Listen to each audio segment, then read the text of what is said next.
Hi, this is Daniel DiTuro. For years, Americans have been told breakfast is the most important meal of the day.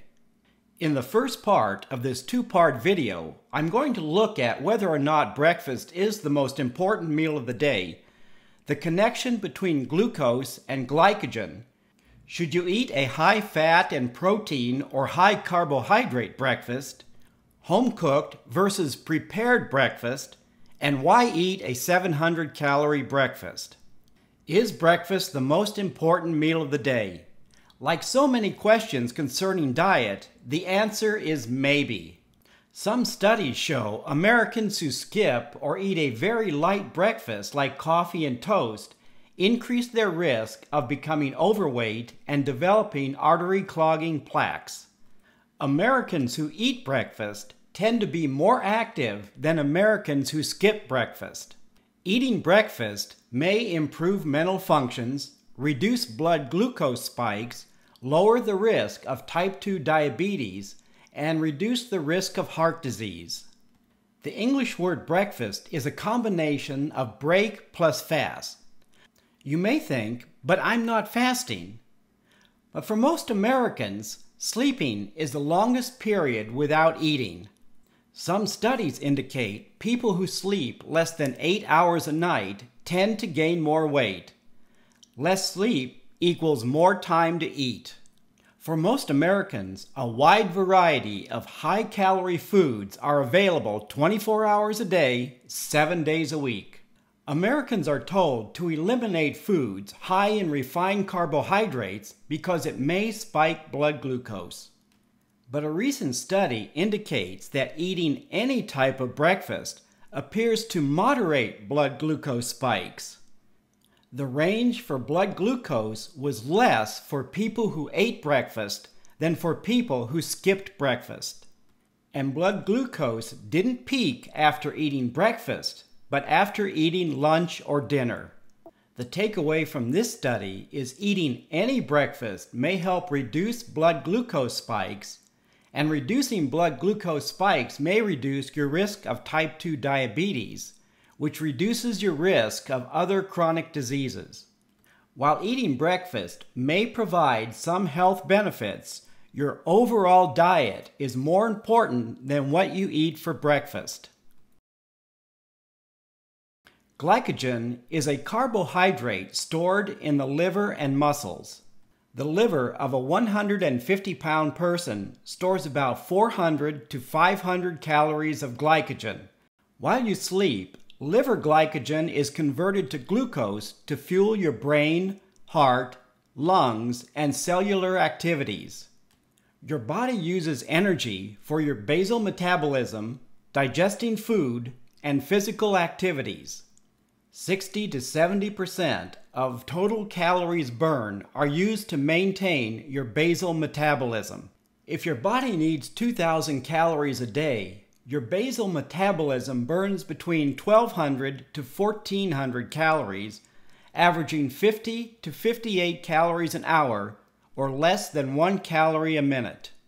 At 50 calories an hour, your body can burn about 400 calories during 8 hours of sleep. Liver glycogen can be depleted while you sleep. Your body tries to maintain blood sugar levels around 4 grams 24 hours a day. Depleting liver glycogen and skipping breakfast can make you feel tired and sluggish, have trouble concentrating, feel dizzy, weak, or faint, and have headaches, trembling, and anxiety. If you have any of these symptoms and don't eat breakfast, skipping breakfast may be the cause. If you eat breakfast, what type of breakfast should you eat? Some diet plans recommend eating a high-fat and protein breakfast providing little or no carbohydrates. This type of breakfast depletes liver and muscle glycogen. It causes the body to go into ketosis, burning stored fat for energy. Should you eat a high-fat and protein or high-carbohydrate breakfast? For a sustainable diet, what you eat for breakfast depends on your likes, dislikes, health, goals, genes, and lifestyle. Are you trying to lose or maintain your current weight? Are you active or sedentary? Do you have any chronic health issues like diabetes, high cholesterol, or high blood pressure? Regardless what the diet plans say, you are unique and there is no one-size-fits-all breakfast or diet. Millions of Asians live long, healthy lives, starting their day by obtaining energy from polished rice. Millions of Europeans eat a continental-style breakfast and live longer, healthier lives than most Americans. Most low-carbohydrate diet promoters classify continental breakfasts as bad, evil, disgusting death foods. Italians eat a continental breakfast like the one pictured and have longer life expectancy, spend significantly less on health care, and are currently ranked 16th in adult obesity. Very low-carb diets can also go by zero-carb or ketogenic. In this example, a low-carb diet would eliminate the refined sugar and flour in the English muffin and marmalade.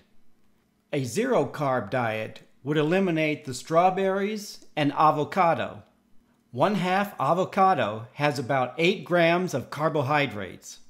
Maintaining a zero-carb lifestyle eliminates many of the health benefits of fruits and vegetables. Dietary supplements can prevent some vitamin and mineral deficiencies, but they do not provide the same health benefits from eating fruits and vegetables. While there are many advantages to eating a home-cooked breakfast, millions of Americans prefer convenience and better living through chemistry. Most prepared foods have artificial colors and flavors, preservatives, processed fiber and protein, and high-fructose corn syrup. Chemical preservatives extend shelf life. Instead of bread going stale in a day, it can take a week or more. Convenience and low cost usually equals lower quality ingredients and lower nutrition value.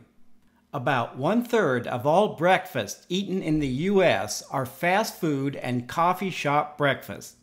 And the #1 restaurant breakfast food is egg, cheese, and meat on a biscuit, English muffin, croissant, tortilla, or other type of bread. These low-cost sandwiches usually have less nutrition value than higher-priced menu items like Greek yogurt with fruit, granola, nuts, and seeds. The extra cost provides over twice as much food for just 40 more calories, significantly less sodium, 8 times the fiber, and 30% more protein. Unless you're a professional athlete or do strenuous manual labor on a daily basis, the average person needs between 1,800 to 2,400 calories a day. Divided between 3 meals a day, not including snacks, each meal should provide between 600 to 800 calories, or an average of 700 calories.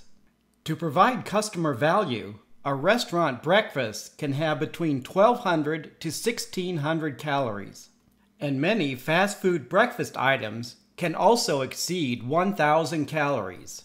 A simple solution is eliminating all high-calorie refined carbohydrates from your diet.